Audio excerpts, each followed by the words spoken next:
বছরে কিন্তু 4 থেকে 5 বারের বেশি বিভিন্নভাবে এই উপকূলটা বিধ্বস্ত হচ্ছে নানাভাবে।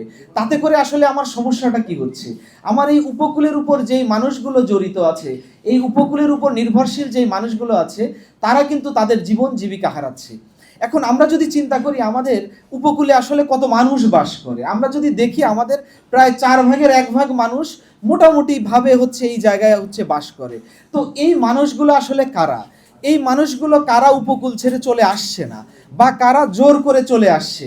এটা যদি আমরা চিন্তা করি যে কিছু মানুষ যারা ছেড়ে আসতে পারছে না, কারণ তার আর অন্য কোনো অপশন নাই, তার আর অন্য কোনো উপায় নাই, যার কারণে সে চাইলেও এই উপকূল ছেড়ে আসতে পারছে না।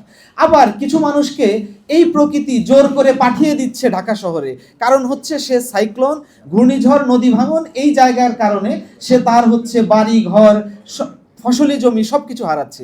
এর পাশাপাশি আমরা দেখেছি উপকূলে বিভিন্ন ধরনের পাওয়ার প্রজেক্ট হয়েছে, যেই কারণগুলোর কারণে আমাদের উপকূলে আমাদের প্রাকৃতিক যেই অভিঘাত, এই অভিঘাতের সাথে আমাদের যে রাষ্ট্রযন্ত্র, এই রাষ্ট্রযন্ত্রের অভিঘাতের কারণে উপকূলের অনেক মানুষ বাস্তুচ্যুত হয়েছে। সেটা যদি সংক্ষেপে বলি, সেটাও হয়েছে কেমন, যেমন উপকূলে প্রচুর পরিমাণ পাওয়ার প্রজেক্ট যেগুলো হয়েছে, এই পাওয়ার প্রজেক্টগুলো উপকূলের অনেক মানুষের জমি কেড়ে নিয়েছে, এবং জমির সাথে তার যেই জীবন জীবিকা এটাও কেড়ে নিয়েছে। এবং আমরা বলি যে উপকূলে যেই সকল পাওয়ার প্রজেক্টগুলো হয়েছে, সেই জায়গাগুলো থেকেও কিন্তু তারা ওইভাবে টাকাও পায় নাই। এরপরে যারা এই উপকূলের বেড়িবাঁধের পাশে জীবনযাপন করতো, তারাও কিন্তু আসলে ফোর্স মাইগ্রেশন বলি আমরা, জোর করে তাদের ঢাকায় পাঠিয়ে দেওয়া হয়েছে। এখন আমরা উপকূলে যারা আছি তাদের অবস্থা আসলে কেমন আছে? আমরা আসলে পাঞ্জাবের জগতে একটি বিশ্বস্ত নাম, শাবাব এথনিক ওয়্যার। যদি বলি ক্লাইমেট অ্যাকশন ফোরাম যেই আয়োজনটা করেছে, এইটার যেই জলবায়ুর যে অভিঘাতের কথা যদি বলি, উপকূলের একটা বড় অংশের মানুষ কৃষি এবং মৎস্য এই দুইটার উপর বেশিরভাগ নির্ভরশীল। এমনি তো উপকূলে নানাভাবে আমরা দেখতে পাই যে বিভিন্নভাবে ইনফ্রাস্ট্রাকচারগুলো নষ্ট হয়ে যাচ্ছে, সাইক্লোন শেল্টারের দরকার, উপকূলের মানুষের পানি দরকার।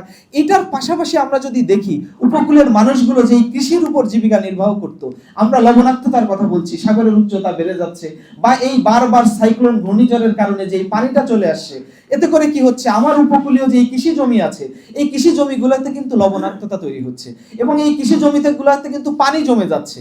পানি জমে যাওয়ার ফলে যেই মিঠা পানির যেই মাছগুলো রয়েছে, বা এই জায়গার যে পুকুরগুলো রয়েছে, এই জায়গায় কিন্তু তাদের সার্ভাইভেলিটি কমে যাচ্ছে, তারা কিন্তু এই জায়গায় থাকতে পারছে না। সুতরাং এই জায়গায় কৃষি যেমন ব্যাহত হচ্ছে, তার পাশাপাশি উপকূলের যে একটা বড় অংশের মানুষ, আমরা প্রায় 20 থেকে 25 লক্ষ মানুষকে বলি যারা একেবারে সরাসরি ইলিশের উপর নির্ভরশীল, শুধুমাত্র ইলিশ ধরে জীবনযাপন করে।